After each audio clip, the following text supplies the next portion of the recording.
Hey guys, so if you've been watching my channel for a little while, you have seen that at some point in time, I got this big behemoth, the Daemon X Machina Orbital Edition. I actually got this funny story. So if you know anything about this game, when it came out, the publisher, not the game creators, but the publisher, for some reason was copyright striking YouTube videos.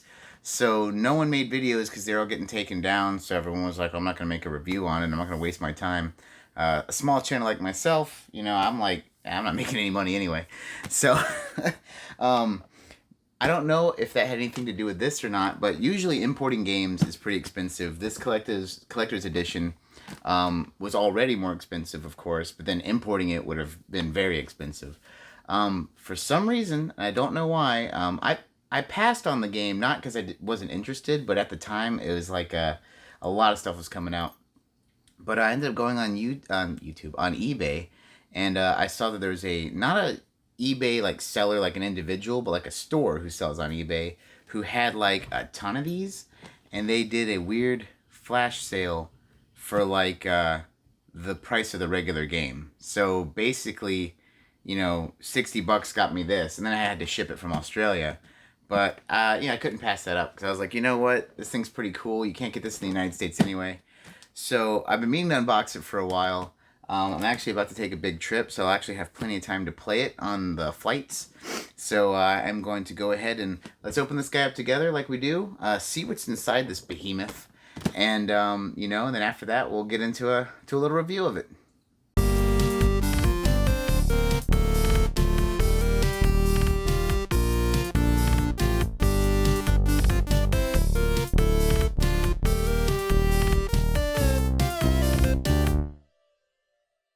Alright guys, well I am going to have to zoom out a little bit more than normal. This box is huge. That being said, I've already taken off these little sticky bits here to get into it. So here's the box itself. Pretty awesome. I'm actually standing up right now. I've never had to do that. Here's a spoiler of what's inside of it. We'll show you that though, so I'm not going to hold on that shot very long. So take off the plastic. Gosh. Well, hold on a second.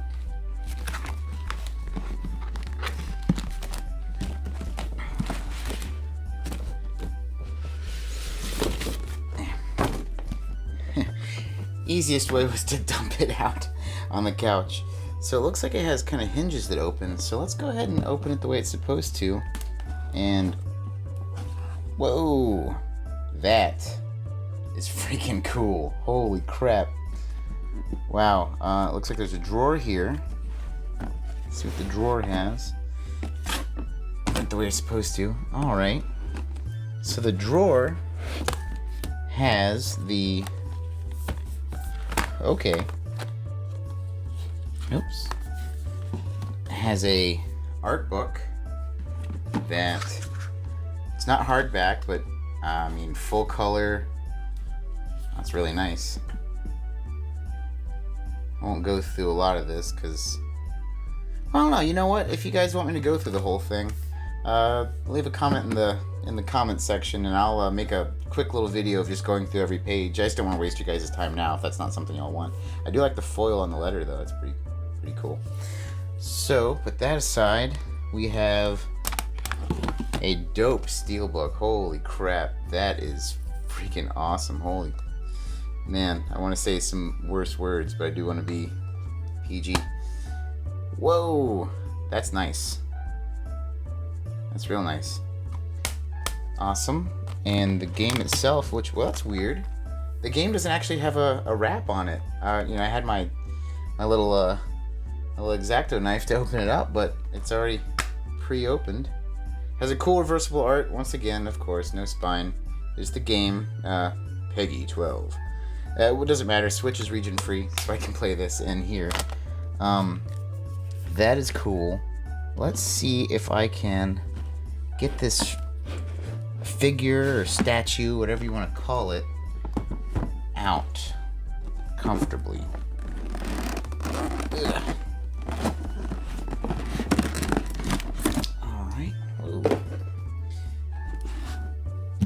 this back.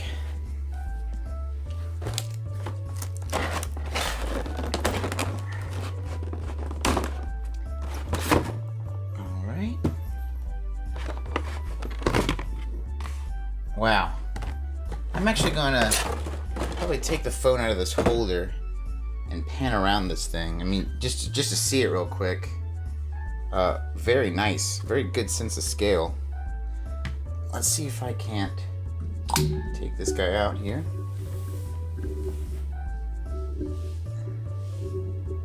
That is cool. Man, that is cool. I'll tell you what, like I said, importing games sometimes isn't the easiest or the cheapest. But to anyone else who caught this deal I did, basically $60 for this awesome collector's edition, and then 20 shipping, so 80 all in. You know, lucky us, I guess, because this is sweet. Well, I am going to jump into the game now, so let's see what it's all about. Sorry, I've been trying to make this video for quite a while. I keep getting sidetracked or going on trips. In fact, heck, I'm going to Disney again this weekend, so expect a video on that. But man, so this game is, I'm gonna say this is the underrated gem of 2019. Well, actually, let's look here at Metacritic. The Metascore is 68 and the user score is 7.2. Although it's kind of weird, they're saying no online multiplayer. There definitely is. Anyway, I'm thinking this game is definitely overlooked. The real reason it was overlooked is September was just so stacked. I mean, we had the Final Fantasy VIII remaster, we had the Spyro Reignited trilogy finally coming out for Switch, Devil May Cry 2, I guess, if you really like that game, coming out for Switch as well. But we also had, really, more importantly, Zelda Link's Awakening came out, the launch of the Switch Mini, Dragon Quest XI-S came out, FIFA for all the sports people, the Ni no Kuni remasters came out. There was just a lot of stuff going on in September, and this game really got buried. I mean, even on other consoles, we had Gears 5 coming out, Borderlands 3 was a huge release, and all this stuff came out in September, almost setting Daemon X Machina up for failure. Hold up.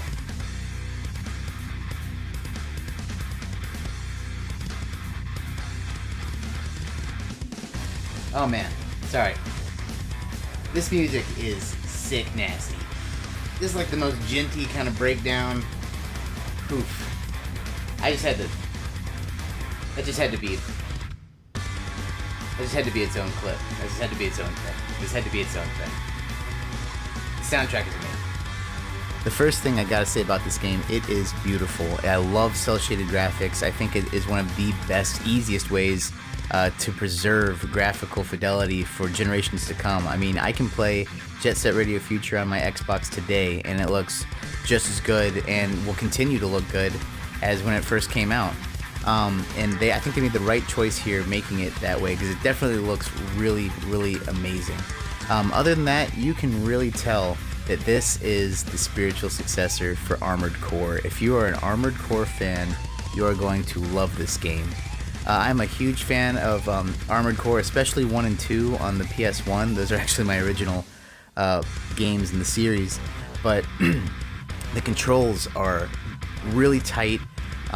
It's kind of awkward playing this game in handheld, I will say that, because you use all 4 shoulder buttons, rather both triggers and both buttons, to really do a lot of motions, because each trigger is a gun, right and left. The left bumper is a shoulder-mounted weapon, and the right bumper is a boost. You're also controlling the camera and the control itself with the 2 sticks, of course, but then you have things like the D-pad where you do need to thumb down to adjust different weapon loadouts on the fly. So sometimes it feels like your hands are getting a little busy, but honestly, without building that Steel Battalion style controller, I don't know how else you could really manage that. One thing I will say, I love these this cool mechanic with these red, if you notice on the character right now, I have these red things floating around my shoulders. You can enter different modes using these. The default is just on your shoulders, basically boosting your weapons. If you press down once, they encircle you, giving you kind of a shield, and also when you're in the health regeneration areas, your health regenerates faster when it's in shield mode. But then you can also switch it into like a wing mode where basically you have unlimited boost until they break off. It slowly shatters them. But it's a good way to get out of sticky situations, especially when you're fighting some of these crazy bosses. And speaking of the bosses, they are massive. So for some of this footage you're looking at right now, I jumped in with a friend of mine. We're actually playing the demo version because he didn't own the real copy. So we just kind of took our hand at fighting one of these things. Now the mistake we made was to just start the game and jump into it. We didn't play any levels, we didn't get any weapons, any upgrades, so obviously we get wrecked. But I mean, you can just see how these fights are going to play out.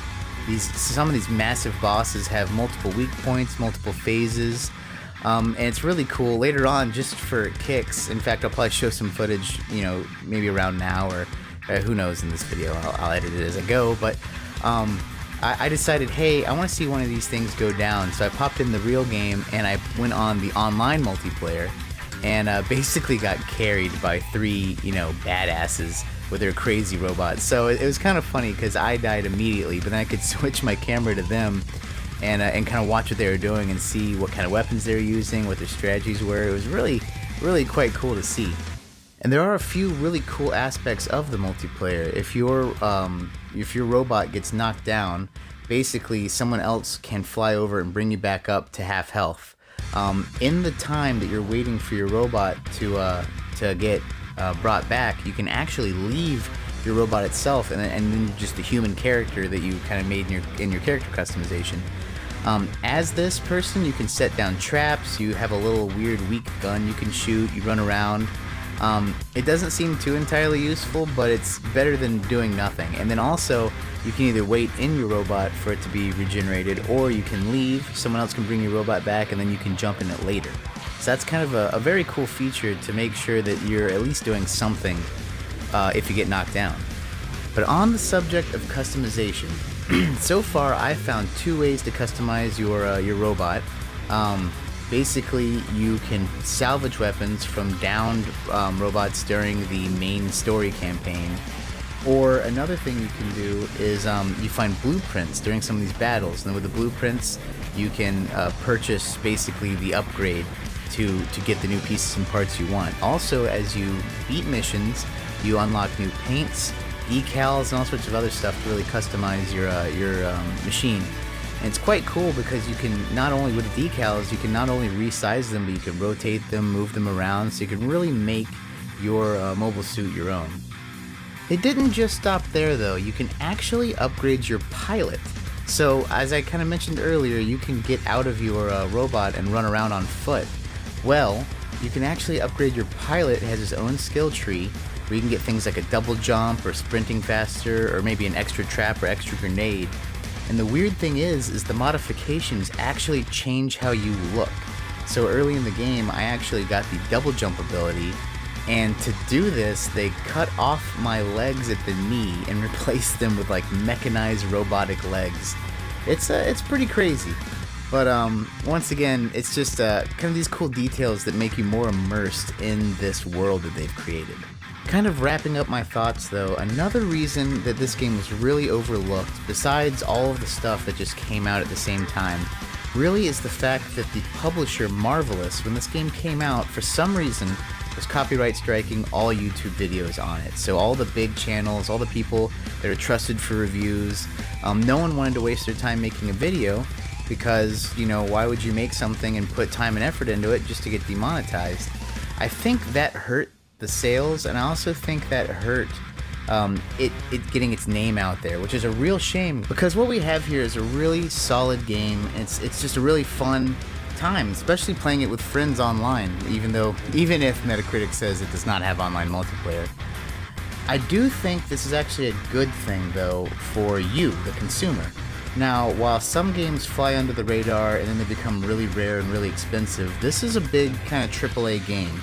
And because of that, I believe you're going to see, already have seen, a price drop, and then I think it's only going to drop further. This game was expected to be a large flagship title, and because of the weird circumstances, it underperformed. And I really think that because of that, now's the time to pick it up, or maybe even after some of the backlogs cleared early next year. pick it up for, gosh, half the price or less. You're really, really going to have a good time with it.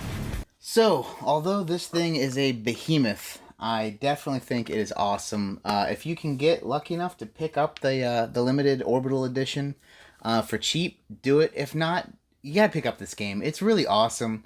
Like I said, it's really gonna be the overlooked game this year, and I wouldn't pick it up now. I'd wait till it jumps down to $30 because I think it's gonna get there quick. I bet you I didn't look at the list because I was in Reykjavik. But I do think that on Black Friday it might have been on sale, so that would have been a good time to get it.